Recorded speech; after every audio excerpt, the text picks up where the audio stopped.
On va donc retrouver devant le centre commercial de Fontvieille le président des taxis monégasques, parti, je vous le disais, en convoi ce matin avec une dizaine d'autres voitures, livrer des produits ô combien importants pour les sinistrés de la Roya. Bonsoir à vous Christophe Bovigny et merci d'être avec nous. Bonsoir.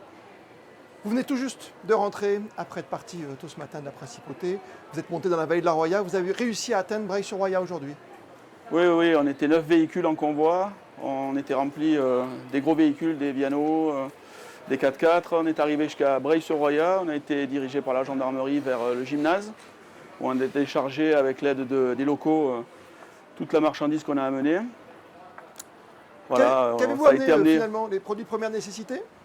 Ouais, tout type de produits de première nécessité, des produits secs, de la nourriture, des réchauds, des polaires qu'on a récupérés chez Decathlon, qu'on a achetés nous-mêmes par le biais de l'association avec nos deniers. Énormément de nourriture, de la nourriture pour animaux, des bougies, des allumettes. Voilà, toute une liste qu'on avait préparée au préalable avec les besoins qu'avait le village sinistré. C'était important pour vous d'adresser un message très fort finalement à la population monégasque et à la région. Vous êtes là? À Monaco, sur les réseaux sociaux, ça s'est agité. Ça a été très rapide. Les gens sont d'une générosité incroyable. Ça fait plaisir à voir. Ça a été une chaîne de générosité. Les taxis sont là pour nous aider depuis hier, sans discontinuer. C'est extraordinaire, c'est magique. Christophe Bovigny, quand vous êtes arrivé là-haut sur place, quelle était votre première image ou même sur le chemin qu'avez-vous découvert? Le chemin était plus que ça, la route était un peu difficile. Et sur place, ça prend au cœur. On ne se rend pas compte quand on voit les images réellement. Mais on voit les visages défaits des gens fatigués, les gens qui se prennent dans les bras. Il y a beaucoup d'émotions, même à notre arrivée. Ça a été émouvant parce qu'on arrivait là, c'était vraiment important pour eux. Ils se sont sentis soutenus une fois de plus. Beaucoup de logistique, beaucoup de pompiers, la gendarmerie. Ça fait un peu scène de guerre, c'est très impressionnant. À quoi ressemble Breil-sur-Roya aujourd'hui? On a vu des images avec cette boue incroyable à l'intérieur du village. Oui, dans le village, j'ai des collègues qui sont descendus à pied pour faire quelques images, pour se rendre compte par eux-mêmes.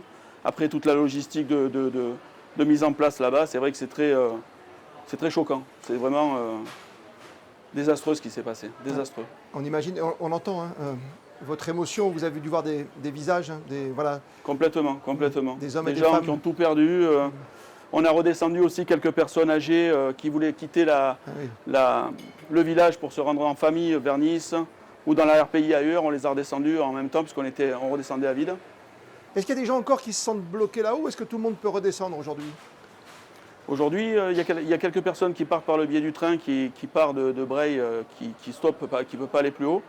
Et nous, on a redescendu quelques personnes. On attend des nouvelles des pompiers, on est en lien avec eux. S'ils ont besoin, on remontera des véhicules à plein pour continuer de toute façon nos rotations et on redescendra les personnes qui en ont besoin vers leur famille Vous au bord de mer. continuez, Christophe, vous continuez vos rotations? On continue. Comment vous sentez-vous ce soir? Un peu fatigué, mais assez fier des taxis, très fier de la population monégasque qui a été extrêmement généreuse. Ça a été une chaîne de solidarité extraordinaire et ça fait plaisir à voir. Dans ces moments difficiles comme ça, tout ce soutien, toute cette logistique qui se met en place aussi vite et avec autant d'énergie, c'est magnifique, magnifique. À titre personnel, vous allez y retourner vous aussi rapidement? Absolument, demain matin. Demain matin, je remonte faire un convoi. On va voir si justement on a des personnes âgées à descendre aussi de nouveau. Et là, il y a des véhicules qui font des rotations vers la caserne de Comte, qui s'occupent de la logistique justement pour répartir aussi, pas que Breil, donc aussi sur la vallée de la Vésubie, qui a été énormément touchée aussi. Merci Christophe Bovigny pour ce témoignage. Je vous en prie, avec plaisir. Merci encore à tous. Merci pour la collaboration. Merci à vous. Bonsoir. Bonsoir.